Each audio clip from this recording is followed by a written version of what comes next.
Es un gusto saludarlos desde Montevideo, Uruguay.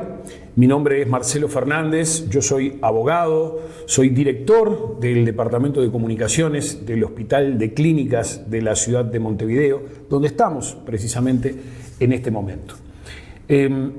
La comunicación a nivel de la salud, está de más decir a ustedes sobre todo, la importancia que reviste. Pero en este hospital particularmente, que es un hospital universitario, los desafíos son aún mayores, porque los planos en los que se maneja la comunicación son muchos, son varios, sin ningún tipo de dudas. Porque aquí hay personal docente, hay personal no docente, hay estudiantes y obviamente que hay pacientes, usuarios de todo este servicio. Por eso la comunicación para nosotros es algo, sin duda alguna, que clave. Y es algo de todos los días, es algo a lo que el hospital le da realmente suma importancia. Por eso para nosotros es realmente un placer poder recibir a las ponentes de esta plenaria y obviamente agradecerle la posibilidad de poder hacer este trabajo desde aquí del Hospital de Clínicas a toda la gente de Cineco. A continuación voy a pasar a presentarles precisamente a las ponentes. Ellas son, en primer lugar, Olga Serrano Villalobos, doctora en Ciencias de la Información. Es personal docente e investigadora en el Departamento de Comunicación y Sociología de la Universidad Rey Juan Carlos de Madrid, doctora en Técnicas y Procesos de Creación de Imágenes, Aplicaciones Sociales y Estéticas por la Universidad Complutense de Madrid y premio extraordinario de doctorado. Es licenciada en Publicidad y Relaciones Públicas y tiene estudios avanzados en Sociología por la misma universidad. Ha impartido docencia en diferentes universidades en el ámbito de la comunicación y la sociología, con especial interés en la comunicación estratégica. Sus líneas de investigación se centran en la comunicación y la salud, concretamente en los efectos negativos del consumo de pornografía en niños y jóvenes, y por otro lado, en la comunicación política. Ha participado en numerosos congresos internacionales, ha publicado libros, capítulos de libros y artículos en diversas revistas científicas de alto impacto. Y sus áreas de trabajo se enmarcan en la comunicación, la psicología y la sociología. También vamos a contar con la participación de la licenciada en Psicología Carla Francolino Vitone. Carla Francolino es licenciada en Psicología por la Universidad de la República del Uruguay, es profesora titular y directora de la Unidad Académica de Psicología Médica de la Facultad de Medicina en el Hospital de Clínicas de aquí de Montevideo, realiza estudios sobre calidad de vida de pacientes con enfermedad oncológica, con enfermedades renales crónicas y pacientes con VIH. Ha producido instrumentos validados para la evaluación de la calidad de vida de estos pacientes. Trabaja con pacientes con consumo problemático, adicciones y consumo de sustancias en el trabajo, realizando mediciones de prevalencia de alcoholismo y comorbilidad psíquica en población hospitalaria. Tiene además estudios vinculados a la comunicación para los equipos de salud orientados a la adhesión al tratamiento en situación de enfermedad. Ha contribuido a la elaboración de manuales didácticos dirigidos a estudiantes de grado sobre habilidades de comunicación básicas y avanzadas. Y también contaremos con la participación de la licenciada en Comunicación Audiovisual Flavia del Pup Filiberto. Ella es docente, asistente e investigadora en la Unidad Académica de Psicología Médica de la Facultad de Medicina de la Universidad de la República del Uruguay y está vinculada a la Facultad Latinoamericana de Ciencias Sociales en Uruguay a través de la gestión y articulación de los espacios virtuales. Es licenciada en Comunicación Audiovisual en la Facultad de Ciencias de la Información de la Universidad Complutense de Madrid y ha cursado casi en su totalidad el máster en Análisis Sociocultural del Conocimiento y la Comunicación de esa misma universidad. Trabaja hace más de 10 años en proyectos de innovación educativa, tanto para el ámbito privado, corporativo, público estatal, como para el ámbito académico, en el que se ha especializado en educación médica. Es consultora para entidades públicas regionales en temas relacionados con educación mediada por TIC. Sus líneas de investigación se centran en la evaluación de calidad de los recursos didácticos, multimodales y metodologías innovadoras de enseñanza clínica. Y por otro lado, comunicación y promoción de la investigación científica. Su trayectoria académica es incipiente e incluye participaciones en congresos, publicaciones de capítulos de libro y coordinación de simposios. Sus áreas de trabajo se enmarcan en la comunicación, en la educación médica, la didáctica y las TIC. A continuación, le damos la palabra a la doctora en Ciencias de la Información, Olga Serrano Villalobos. Bueno, yo la parte que voy a explicaros con respecto a comunicar ciencia y la comunicación en la salud es un poco la necesidad de comunicar ciencia. El motivo principal de esta necesidad de comunicar ciencia podemos verlo en que, en definitiva, la ciencia no está presente mucho en la sociedad. Más bien está situada dentro de un circuito que de alguna manera podemos pensar que está cerrado y dedicado a investigadores principalmente. Ahora sí que es verdad que parece que estamos ante una nueva situación donde hay intereses para que la ciencia llegue a la sociedad. Es decir, bajo este espíritu de acceso abierto, implicaría que la ciencia pueda ser compartida para todos aquellos que estén interesados, ya sean científicos o no. Sin embargo, a pesar de esta apertura, parece también necesario que el lenguaje que se utilice sea entendido y comprendido para todo aquel que quiera tener información científica y, sobre todo, también para los estudiantes. Por tanto, la comunicación debe estar vinculada a este nuevo escenario de información y aprendizaje. En este sentido, el área del conocimiento de la comunicación e información debería aportar soluciones ante esta nueva situación. También, además, es importante recordar que actualmente estamos en la sociedad de la información y aquí, ahora, en nuestra sociedad, los datos toman muchísima importancia. Ahora las comunicaciones van a gran velocidad. El espacio y el tiempo se reducen y ello provoca una gran cantidad de contenidos accesibles. La gran cantidad de información a la que cualquier persona puede acceder es infinitamente mayor a la que se han tenido acceso en anteriores sociedades. Ahora todo el mundo puede acceder a todo tipo de información, pero también, además, la puede generar y, sobre todo, puede ser generada para facilitar la enseñanza y la educación universitaria. Por otro lado, que cualquier persona pueda generar todo tipo de contenidos hace que seamos una sociedad saturada de información y donde no se puede distinguir entre información que es la verdaderamente importante contra la que no lo es, e incluso ni diferenciar entre la información que es veraz y está verificada de la que no lo es, entre otras cuestiones, ¿no? En estos términos, la sociedad de la información podríamos definirla, podríamos entrar en esta definición de que estamos ante una sociedad sobreinformada, debido a que las tecnologías de la información y de la comunicación, las TIC, así lo pueden hacer posible. Y por ello es necesario generar unos contenidos que se apoyen en la ciencia y que al mismo tiempo sirvan también de contenidos académicos. Es, por tanto, en este contexto donde vemos la necesidad de comunicar ciencia, que se hace todavía aún más urgente si nos referimos a la información médico-sanitaria. En este sentido, este proyecto que presentamos se centra en la comunicación de la ciencia dentro del ámbito de la medicina, de la psicología y de la educación. Por último, como concepto de esta necesidad de comunicar ciencia, decir que el interés de este proyecto se centra en la comunicación dentro de los contextos clínicos, donde la comunicación y la salud se interrelacionan, se complementan y se retroalimentan. ¿Cómo se puede comunicar ciencia en la medicina?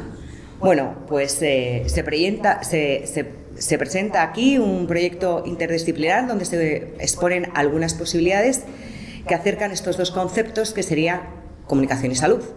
En primer lugar, este proyecto se centra en las habilidades de la formación en comunicación al servicio de la educación médica innovadora bajo el título Psicología médica vinculada a la comunicación en la enseñanza de la medicina con estudiantes. En esta parte del proyecto tiene el foco la comunicación interpersonal para los profesionales de la salud, donde se incluye principalmente la comunicación de malas noticias, empatía, resolución de conflictos, habilidades de comunicaciones básicas, habilidades de comunicaciones avanzadas, entre otros temas, ¿no? También este punto se centra principalmente en la relación médico-paciente, Aquí las tecnologías de la información y la comunicación no están presentes principalmente o especialmente. En segundo lugar, se justifica la importancia de que una persona licenciada en comunicación forme parte de la plantilla docente de la Facultad de Medicina. Y esto pues se va a explicar a través de las funciones que este tipo de personal puede ejecutar, ¿no?, en este compendio, de comunicación y salud. Esto lo vamos a tratar bajo el título El impacto de la comunicación audiovisual en la educación médica. En esta parte del proyecto se expone la idea de que las herramientas de comunicación son indispensables en la medicina. Aquí sí que se trata de otorgar cierta importancia a las tecnologías de la información y la comunicación dentro de la educación médica. Se destaca también en esta parte cómo las distintas disciplinas que forman parte de la formación de las personas en comunicación audiovisual son también necesarias para la docencia mediada por las TICs en medicina. Es decir, tanto la producción, la realización, el diseño gráfico, el guión, la fotografía y todas aquellas materias que se desarrollan dentro de la Facultad de Comunicación y dentro del área de comunicación audiovisual, junto con las tecnologías de la información y la comunicación, son herramientas que sirven perfectamente para educar en salud de una manera innovadora. En definitiva, a continuación se expone la importancia de saber técnicamente vincular la comunicación a diferentes situaciones de la medicina y más concretamente a la psicología médica dentro de un contexto hospitalario y clínico. Además, también es importante destacar que cuando la universidad tiene una gran cantidad de estudiantes, es necesario el uso y tener el apoyo de las TICs, porque este es el caso más concreto que ocurre en la Universidad de Medicina de Montevideo, que está directamente vinculada con el Hospital de Clínicas Universitarios, desde donde estamos presentando este proyecto. Desde aquí le paso la mano a mi compañera Carla Francolino Vitone, que nos va a hablar de la primera parte, que es la psicología médica vinculada con la comunicación y la comunicación en la enseñanza de la medicina con estudiantes. Bueno, muchas gracias por la invitación. Y un poco a mí me toca hablar de nuestra experiencia. Nosotros llevamos formando hace unos cuantos años desde el Departamento de Psicología Médica de la Facultad de Medicina de la Universidad de la República en Uruguay, a aquellos médicos en los aspectos justamente que son comunicacionales. ¿Cuál es el desafío en esto? Es que básicamente en los años 70 lo que se planteaba es que se pensaba el médico como un médico que tenía que tener mucha solidez en cuanto a conocimientos, al tener destrezas técnicas para el diagnóstico, para el tratamiento, para el examen físico, tenía que saber resolver los problemas médicos, pero se le daba poca importancia en lo que era el comunicarse con la otra persona. Nosotros básicamente cuando nos relacionamos con los demás nos estamos relacionando a través de la comunicación y todos los canales de la comunicación. Y en medicina no deja de ser un encuentro interpersonal entre dos personas, una que viene con una necesidad que tiene que comunicar y el médico que tiene que darle alguna respuesta a esa necesidad que tiene la persona. Entonces, la comunicación, si bien era necesario, en todo eso no se le daba importancia, se planteaba la comunicación como algo innato que tenía cada una de las personas y que no requería aprenderse o enseñarse, sino que ya alcanzaba con los conocimientos y las facultades de cada uno de los médicos. Actualmente hoy en las facultades, para poder ser de alguna forma certificadas en su calidad de técnicas, se le exige a todas las facultades de medicina la enseñanza de habilidades comunicacionales. Se le empieza a dar esa importancia en los últimos tiempos. En el año 90 el Consenso de Toronto concluyó que había suficiente evidencia para decir que los problemas entre la comunicación del médico y paciente eran lo que llevaba a una consecuencia adversa en el relacionamiento entre el médico y el paciente. O sea, el cuidado del enfermo podía estar dificultado justamente por estas dificultades de comunicación. Y si nosotros vamos a ver en las quejas habituales en los hospitales, básicamente en todos lados, la queja mayor que se tiene en cuanto a la atención médica y la relación médico-paciente no es por un mal diagnóstico o porque hubo una equivocación, sino justamente que la queja mayor está relacionada con que se tuvo una mala comunicación del médico con el paciente, no nos dicen cuál es bien el diagnóstico, no nos hablan con franqueza, en fin. No es tanto, uno pensaría que las quejas podían ser, bueno, no me supo resolver el caso, no me atendió bien, lo que sea, sino que más las quejas están relacionadas con cómo se comunicó determinada situación el médico al paciente. Entonces, no hay duda que la comunicación es el elemento básico de la comunicación humana, y cuando nosotros vamos a ver en el ámbito de la salud, la entrevista es la herramienta que tiene la persona, el médico, el profesional de la salud, para poder hacer un diagnóstico, establecer una relación con el paciente, facilitar la adherencia de los tratamientos, acompañar al paciente en su enfermedad, y esto se hace todo a través de la comunicación. Entonces, no hay vuelta que hay que enseñar estas habilidades de comunicación, estas habilidades de cómo hacer una entrevista, para poder llegar a tener una relación médico-paciente mucho más efectiva, porque redunda después en la adherencia de los tratamientos y en la mejor evolución de los tratamientos.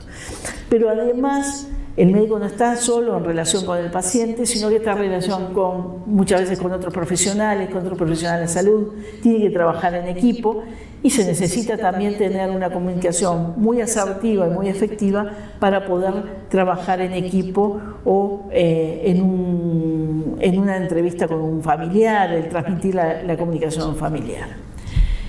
Y la comunicación entonces requiere de adquisición de habilidades, no aprendemos a saber cómo comunicar, necesitamos saber cuáles son las mejores formas de llegar a comunicar, y tener en cuenta que muchas veces no hay conciencia, sobre todo en la profesión de la salud, que no es solo la comunicación verbal que tenemos que tener en cuenta, sino la no verbal, la paraverbal, la escrita, que todo eso conjuga. Nosotros tenemos muchos ejemplos de pacientes que nos dicen: bueno, al final miró mis exámenes, puso cara fea, pero nos dijo está todo bien. Entonces, ¿yo a qué le hago caso? ¿A la cara fea que puso o al comunicado que está todo bien? Cuando nosotros vemos otros pacientes que de repente, había un paciente, me acuerdo siempre, que dice: yo estuve en cáncer, pero ya no lo tengo más. Y yo le pregunto: ¿cómo sabe que no lo tengo más? Es porque el médico me dio una receta para que yo vaya al oncólogo y decía cáncer evadido, entonces está evadido es que no lo tengo. Entonces, fíjense la importancia de lo que uno considera que es lo que está transmitiendo y lo que puede ser recepcionado por el otro lado. Entonces, la comunicación es fundamental tener en cuenta todos estos aspectos, y depende también de la cultura, de educación, de la diferencia de esas culturas, pueden estar interfiriendo. Entonces, Rogers dice que existen 3 principios que facilitan la comunicación a las personas que tienen distinta cultura, porque viene el médico con sus saberes, con alguien que de repente no tiene el saber o viene con una cultura, una educación diferente. Entonces dice que la persona, para transmitir bien, tiene que ser genuino, cálido y empático, y mostrando simultáneamente una actitud positiva dentro de las relaciones interpersonales, pues puede cambiar el significado de una palabra según el contexto sociocultural, que es este ejemplo que yo les ponía, ¿no? Que es evadido para uno y que es evadido para otro. Pero a su vez, parece que dentro de la comunicación, parece que lo único que sirve es lo que yo comunico, lo que yo transmito. Pero también la comunicación tiene que ver con una escucha activa. Entonces hay que enseñarle a los estudiantes de chicos que tienen que escuchar, tener esa escucha activa. Generalmente los pacientes también, una de las quejas es: no me escuchó, enseguida empezó a hablar, ¿no? Y es importante entonces que no solo es saber qué es lo que tengo que decir, sino cómo escucho al otro, cómo me interrelaciono en la comunicación con el otro. Y si yo quiero una medicina centrada en el paciente, donde el paciente tiene un protagonismo para su tratamiento, para su diagnóstico, para su evolución, tengo que escucharlo, tengo que saber qué es lo que él dice. Se ha visto en varios estudios en Estados Unidos que dice que en entrevistas filmadas entre médico y paciente, el médico interrumpe al paciente a los 3 minutos de comenzar la entrevista, o sea, no lo deja intervenir. Entonces, qué importante también es comunicarle al estudiante que se está formando la importancia que es el comunicar y ver dónde está la preocupación de ese paciente. Siempre decimos que cuando hay una interrelación entre el médico y el paciente, hay dos agendas: la agenda del paciente, que es la que viene con todas sus preocupaciones, y la agenda del médico, que es saber qué es lo que tiene el paciente y cómo se lo resuelve. Entonces, ¿cómo hacemos en esa comunicación para que esas dos agendas puedan conciliarse, ¿no? Hay después que nosotros tenemos que enseñar mucho también los problemas en la comunicación, cuando las comunicaciones están interrumpidas. Y no hay conciencia en los estudiantes o en la medicina cuando esos problemas de comunicación están por exceso de trabajo, hay muchas dificultades, hay diferencias culturales y de lenguaje, hay que conocer las propias limitaciones, cuándo yo puedo y cuándo no puedo, hasta dónde yo puedo ir, tener la sinceridad de decir eso no lo conozco, entonces no lo hago. Interfiere, como esto que decía Olga, el uso de Internet de los pacientes, de que yo sé el tratamiento porque ya me lo fijé en Google y ya sé qué es lo que tengo que hacer y qué no, y entonces ya empiezo a interrelacionar con el médico de otra manera. Muchas veces desde los profesionales hay una dificultad en el manejo de la angustia del paciente, entonces tenemos que enseñarles cómo manejar esa angustia, qué decirle, qué no decirle, me quedo callado, no me quedo callado, lo dejo llorar, no lo dejo llorar. La tendencia es, bueno, no se preocupe, y ahí lo que estamos haciendo es no comprendiendo al paciente. Entonces, ese manejo también implica un saber cómo comunicarse.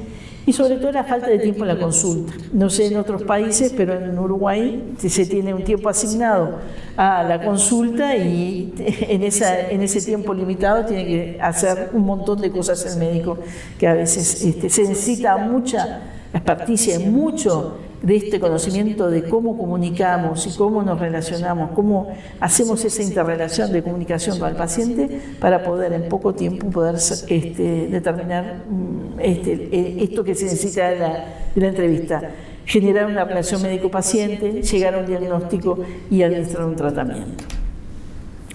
Janet y Anne dicen que la consulta clínica se debe cumplir con 4 categorías lingüísticas para lograr interacción participativa por parte del paciente.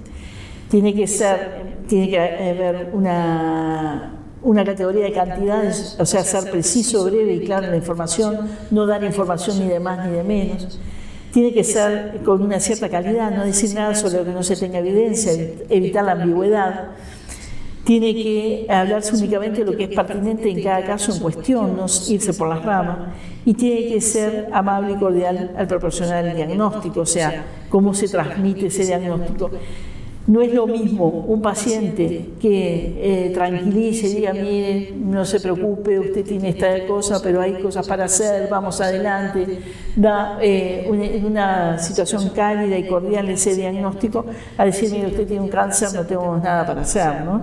Entonces, es enseñarle a los estudiantes esta nueva forma de poder hacer la medicina, de poder aprender que son ellos el guía y la vía hacia el poder tener un paciente que pueda sentirse calmo con su enfermedad, saber que está apoyado por el médico, que tiene a quien referirse, y eso no es poca cosa, tiene un médico con el cual contar.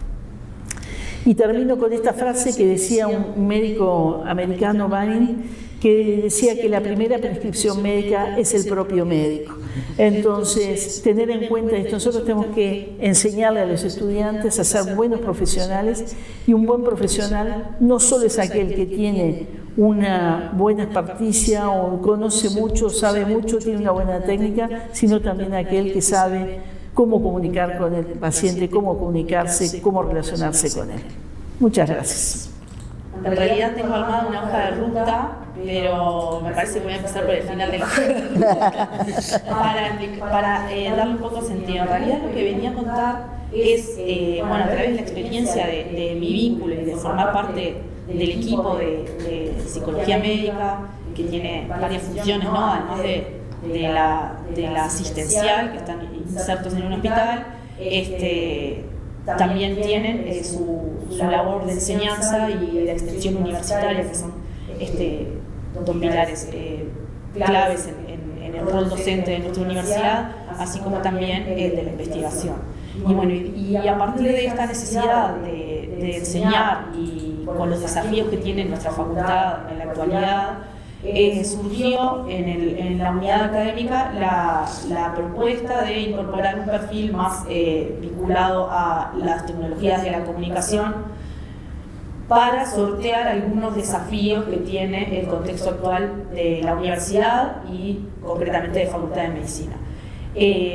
Por poner un poco de contexto, la Universidad de la República de Uruguay se caracteriza por ser de acceso libre, gratuito y universal. ¿Esto qué quiere decir? Que no existe en nuestro país un examen de ingreso a la universidad como es la selectividad en España y en otros países tienen modelos similares. Y cualquier estudiante, cuando finaliza el bachillerato, puede inscribirse en la universidad y en la facultad que así lo desee. Entonces, esto es bien diferente a otros sistemas educativos y genera como contrapartida una alta numerosidad estudiantil y una gran heterogeneidad en el contexto de ingreso de la matrícula universitaria, ¿no? Tenemos, la región uruguaya está muy centralizada, además en la capital. Hay algunos centros que empiezan a desarrollarse en otras regiones, pero la gran masa de estudiantes que cursan en la universidad normalmente se desplazan a Montevideo para empezar la facultad.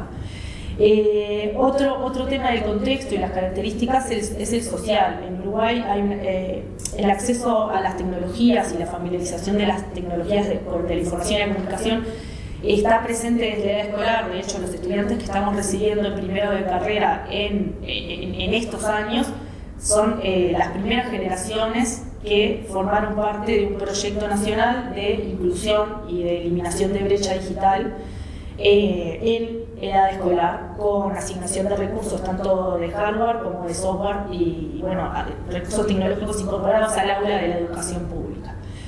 Y por otro lado tenemos accesos a recursos tecnológicos con planes de acceso gratuito a internet, también de la mano de las empresas de telefónica locales. Entonces, el acceso, a diferencia de otras zonas en la región, sobre todo sudamericana, está bastante más garantizado que en países vecinos, por ejemplo. Y después pasando a hablar de Facultad de Medicina, tenemos, a raíz de todo esto que hemos mencionado, más de 2.000 estudiantes matriculados en primera facultad cada año. O sea, eso es bien diferente a la realidad española. La Facultad de Medicina tiene su plataforma Moodle, como la gran parte de universidades tiene acceso a un campus virtual. En el caso de Facultad de Medicina es la plataforma EVA, Entorno Virtual de Aprendizaje. Y lo que venía hablando Carla también, el departamento necesita entrenar en habilidades de comunicación, en habilidades y destrezas a la gran masa de estudiantes que recibe año a año. Por lo tanto, hemos detectado a raíz del trabajo en conjunto que se tiene que generar espacios, hay una tendencia a generar espacios simulados de la práctica clínica. Esto es bien, o con técnicas de simulación basadas en paciente estandarizado que se realizan con equipos de actores y estudiantes y talleres que realizan, pero también hay una gran necesidad de generar estos espacios simulados de práctica clínica en la virtualidad. Y ahí es donde entra el profesional de la comunicación audiovisual con las distintas disciplinas que la formación de grado puede aportar y que después haremos unas analogías, ¿no? Otra cuestión que tiene Facultad de Medicina, que es muy importante, tiene un equipo de actores profesionales que están disponibles para estas prácticas de simulación, para entrenar las habilidades en espacios controlados, donde no solamente se vuelve posible, sino que es justamente el lugar del error, el lugar donde el error se toma, se analiza y se mejora.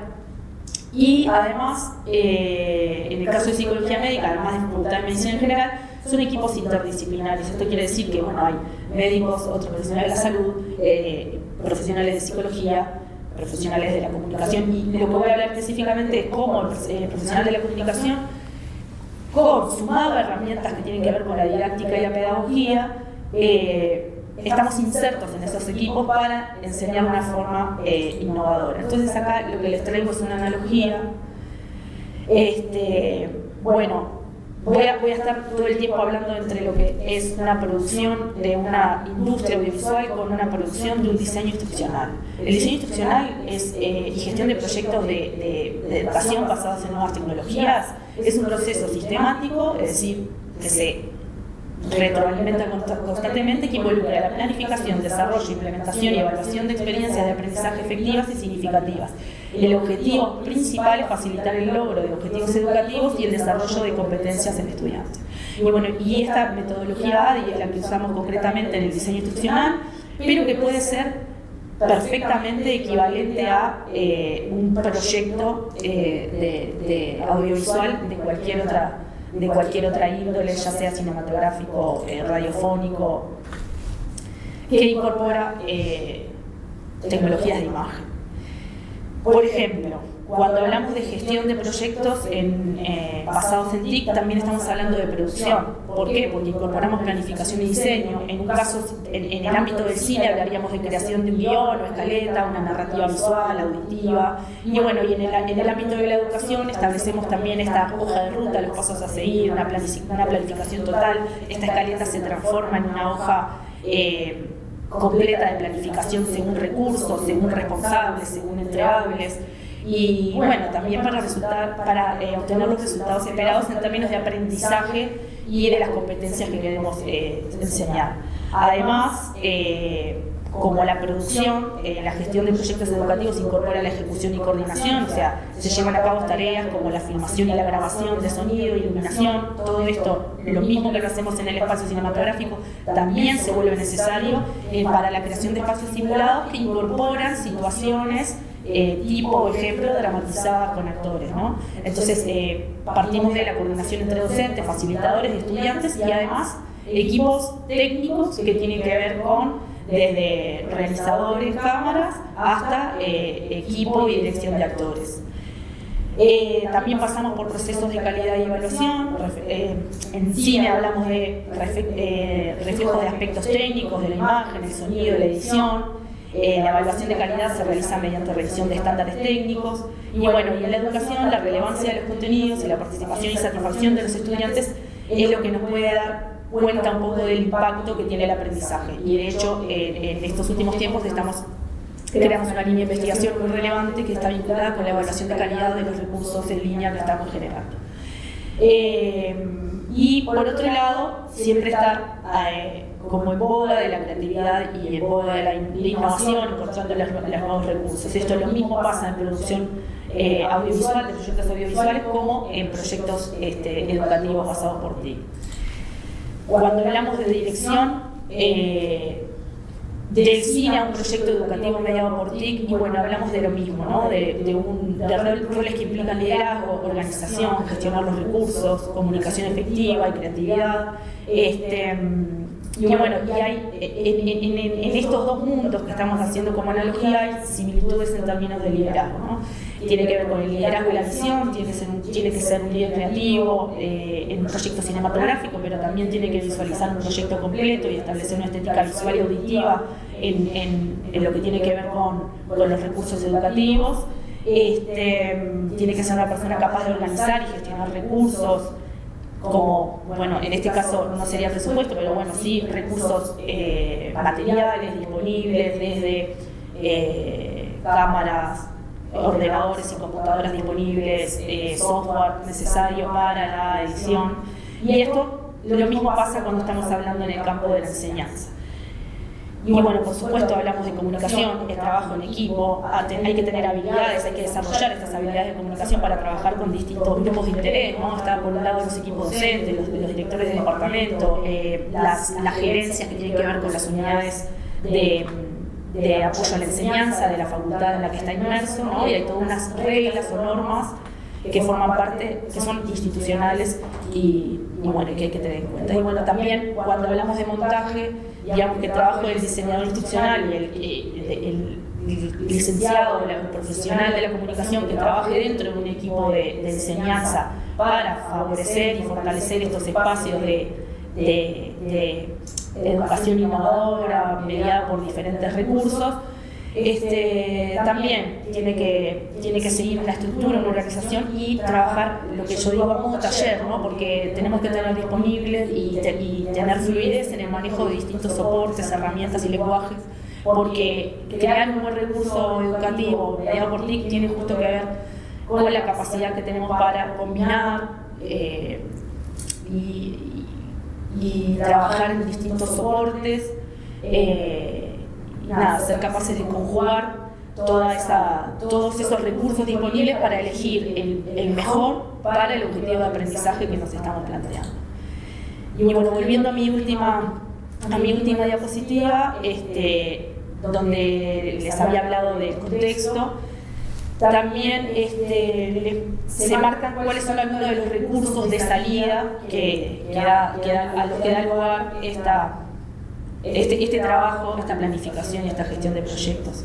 Por un lado tenemos videos dramatizados de situaciones clínicas. Hemos trabajado, por ejemplo, en un tema muy concreto que mencionaba Carla, también cuando estamos frente a un paciente difícil. Tenemos 2.000 estudiantes, no siempre todos los estudiantes van a tener siempre la posibilidad de enfrentarse a una situación de un paciente difícil, y si bien no sustituye a una situación real, podemos ofrecerles un espacio simulado, protegido, donde pueden tomar decisiones. Y ahí es donde estos videos, que son dramatizados, que son realizados por personas que tienen conocimientos audiovisuales, se insertan en otros materiales didácticos multimodales con un diseño gráfico atractivo, intuitivo, para hacerlo más amigable, donde incorporamos también la disciplina del guión, el guión técnico, el guión literario que utilizamos en el mundo de la cinematografía, de la radiografía o de radio y de televisión. Bueno, también utilizamos esas técnicas. O sea, hay que saber guionar una situación real,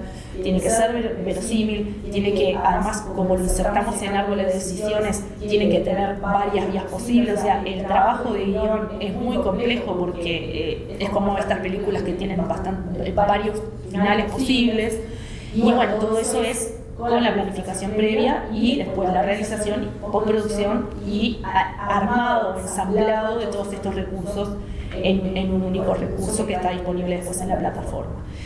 Y también en lo que estamos trabajando mucho son recursos auditivos de tipo podcast, que también son bastante frecuentes en la educación porque son de fácil acceso.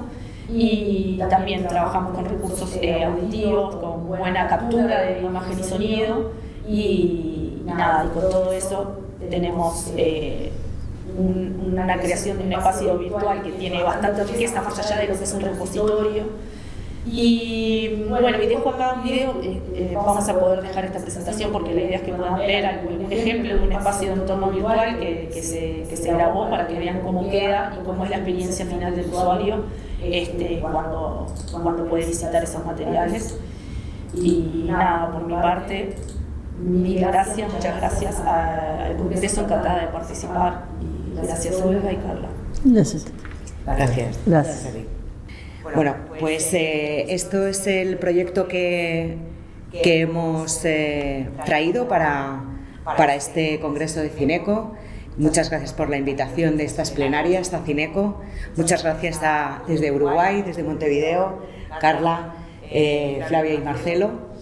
Y bueno, simplemente es que seguiremos trabajando en ello, en conjunto entre las diferentes instituciones, el Hospital de Clínicas donde estamos ahora mismo haciendo esta grabación, junto con la Facultad de Medicina de la Universidad de la República aquí en Montevideo, Uruguay, y la Universidad Rey Juan Carlos, la Facultad de Comunicación de la Universidad Rey Juan Carlos. Nuestro programa, como habéis podido ver, tiene que ver con comunicar ciencia, y dentro de comunicar ciencia la importancia de la comunicación en la salud, desde otros parámetros que verdaderamente o quizá no se han tenido tan en cuenta, sobre todo en áreas casi de la comunicación. Es verdad que la salud tiene sus propios parámetros, ¿no? Y la comunicación también tiene sus propios parámetros, pero claro, estamos hablando que se necesitan, ¿no? Y lo decíamos antes, si se retroalimentan, y yo creo que desde esta parte de esta necesidad de, tanto con tecnologías de la información y la comunicación, de esta sociedad en la que estamos, de la información, como estas comunicaciones interpersonales, donde efectivamente, como decía Carla, no solamente es lo que decimos, sino lo que callamos, y cómo es la comunicación no verbal, cómo debemos de hacer esa interpretación, ¿no? Y de igual manera que tenemos todas las técnicas que esta sociedad nos ofrece para generar nuevos productos que ayuden a que vayamos avanzando, porque es lo que siempre hacemos en todas las sociedades, avanzar en mejorar pues todas las condiciones, tanto de los pacientes por un lado, como los educadores por otro lado, como los propios médicos por otro lado, que creo que es un compendio que es casi inseparable, ¿no? Aquí no se ha tratado tanto de ver otros términos, ¿no?, de la comunicación y salud, o la comunicación en salud, de cómo tratan los medios la salud, sino aquí estamos uniendo de verdad ciencia, comunicación y salud de una manera pues quizá más innovadora. Dentro de este programa, que es Programa de Educación y Medios Audiovisuales en los Grupos de Investigación, Innovación en Dispositivos Audiovisuales e Innovación y Calidad Educativa de la Unidad Académica de Psicología Médica, dentro de este hospital que está la Unidad de Comunicación Institucional del Hospital Clínicas Dr. Manuel Quintela de Uruguay, y que el director de comunicación es nuestro compañero Marcelo, que es Marcelo Fernández Rivero, que es la persona encargada en darnos voz para estas plenarias y en resolvernos todas las cuestiones técnicas para que podamos participar en este Congreso Gineco. Gracias al Congreso y gracias a todos. Hemos tenido que cortar un momento, teníamos otro invitado que es Eber Dacuña, que él, ahora nos va a explicar un poco su parte. Lo voy a presentar. Eber es licenciado en Psicología, referente técnico de la Unidad Población en Situación de Discapacidad y del Mecanismo de Vigilancia y Monitoreo del cumplimiento de la Convención Internacional sobre los Derechos de las Personas con Discapacidad, que funciona en la Institución Nacional de Derechos Humanos y Defensoría del Pueblo de aquí de Uruguay.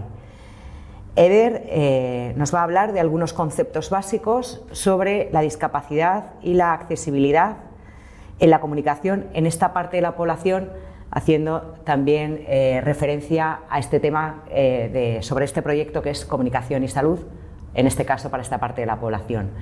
Pues Eber, te doy la palabra cuando quieras, encantados de escucharte. Bueno, hola a todos y a todas, gracias por la invitación. Mi invitación acá es en el marco de un proyecto de colaboración que estamos haciendo entre el Hospital de Clínicas, el Hospital Universitario y la Institución Nacional de Derechos Humanos. Quizás lo primero es empezar con la definición de discapacidad que se maneja desde la perspectiva de derechos humanos y del modelo social de la discapacidad que promueve la Convención Internacional sobre los Derechos de las Personas con Discapacidad. La Convención entiende que la discapacidad es un concepto que evoluciona y que resulta de la interacción entre las características, las limitaciones, la diversidad funcional o las deficiencias, como quiera llamarse, de las personas y las barreras actitudinales y del entorno que son las que limitan la participación en igualdad de condiciones con las demás personas. Entonces, partiendo de esta idea de que hay personas que funcionan diferente, que tienen características diferentes, limitaciones, deficiencias, diversidad funcional, como se habla ahora ya en muchos países, tenemos que pensar, desde las barreras, cómo podría ser la comunicación, cómo podemos hacer una comunicación accesible para derribar esas barreras. Las barreras actitudinales son las que tienen que ver con nosotros, ¿no? Lo que nosotros, cómo vemos al otro y la mirada del otro y cómo con nuestras actitudes podemos limitar la participación del otro o qué necesita el otro para poder interactuar con nosotros. Desde ese lugar a mí me gustaría hacer, como voy a ser breve, voy a hacer algunos puntos nomás, hacer hincapié en el factor tiempo. tiempo, ¿no? No todas las personas manejamos los mismos tiempos.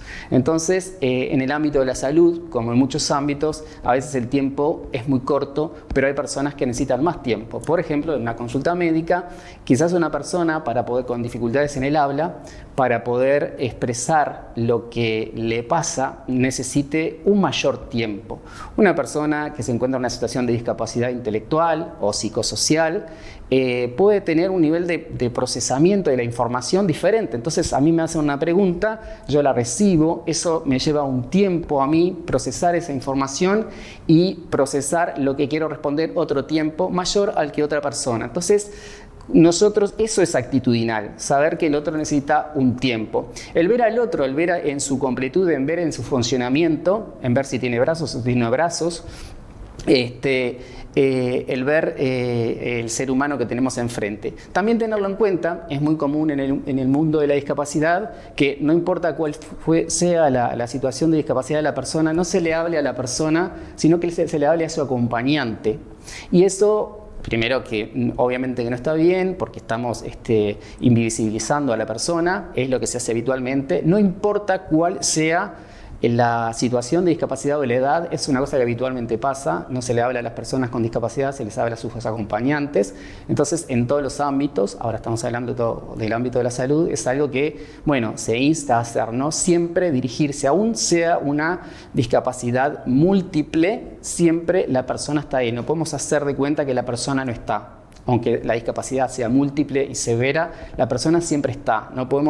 Tenemos que imaginarnos cómo nos sentiríamos si hablaran de nosotros sin hablar con nosotros, ¿no? Entonces, quería hacer como ese hincapié desde lo actitudinal.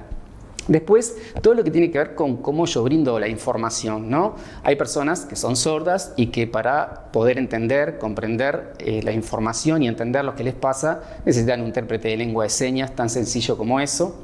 Hay personas ciegas que si les vamos a tocar el cuerpo, bueno, le vamos a tener que dar una explicación. Primero que nada, le tenemos que avisar que le vamos a tocar el cuerpo, que eso también es actitudinal, y después informarle cada paso de lo que vamos a hacer en ese cuerpo, ¿no?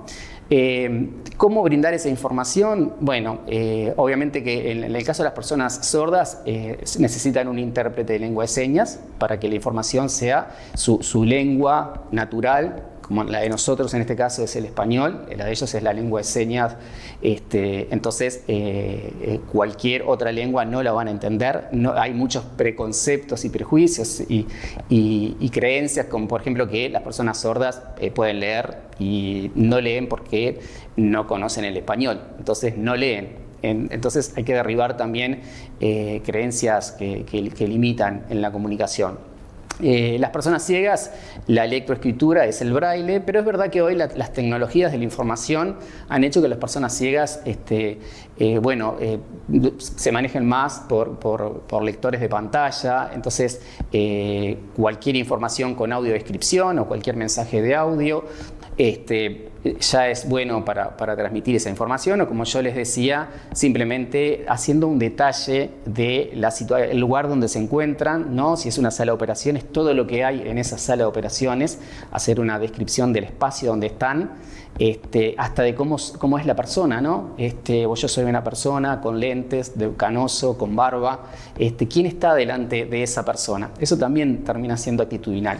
Después hay otras cosas de la información que tienen que ver con cómo llegan los documentos, todo lo que tiene que ver, y esto en el marco de que estamos en un hospital universitario, cómo se brinda la información para los estudiantes con las diferentes situaciones de discapacidad que puedan tener, desde que pueden necesitar una información más sencilla, en un lenguaje más sencillo, la información en braille para las personas ciegas, la lengua de señas, como ya lo mencioné. Esto del lenguaje sencillo y la lectura fácil es algo que hacemos poco en realidad, pero hay personas, tendemos a hablar todos desde lenguajes técnicos muy complejos, quizás yo lo esté haciendo en este momento también, y nos tenemos que acostumbrar a hablar fácil, sencillo, ¿no? Bien simple, despacio además. Y bueno, eso nos cuesta mucho. Acá en todas las profesiones tenemos muchos vicios y nos cuesta salir de esos vicios, y hablar sencillo y fácil es lo que necesita la otra persona. De repente tomarnos un mayor tiempo para explicar, preguntarle si entendieron o si no entendieron, y si no, volver a explicar.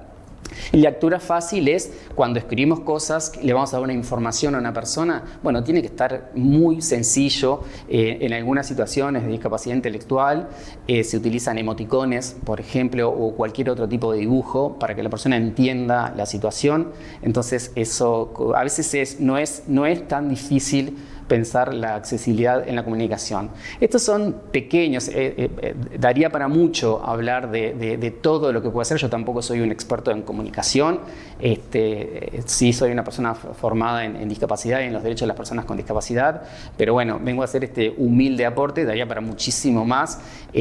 Capaz que bueno, es una pequeña introducción y quizás quisiera hacer más aporte en esto, lo primero que dije, ¿no? Lo que depende de nosotros en ver al otro y en la comunicación con el otro, ¿no? Tomar en cuenta al otro, no importa, ¿no? Darle tiempo al otro. A veces en la clínica las consultas los tiempos son tiranos, pero el tiempo es fundamental. Paciencia. Yo he trabajado mucho con adolescentes, por ejemplo, con síndrome de Down, y yo siempre digo, ¿qué necesitas en la educación o en la salud? Paciencia y tiempo. Ellos mismos te dicen, no, paciencia. Por ahí, que si les vas a escribir algo, le escribas despacio.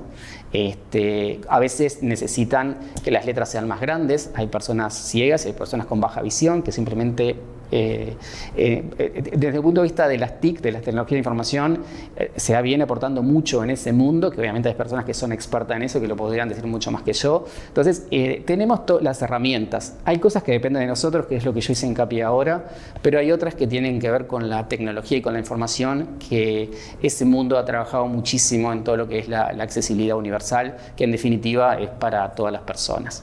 Bueno, no me quiero extender mucho y espero que esto haya sido un aporte para el objetivo del Congreso. Muchas gracias por tu intervención y nos aportas mucho, la verdad.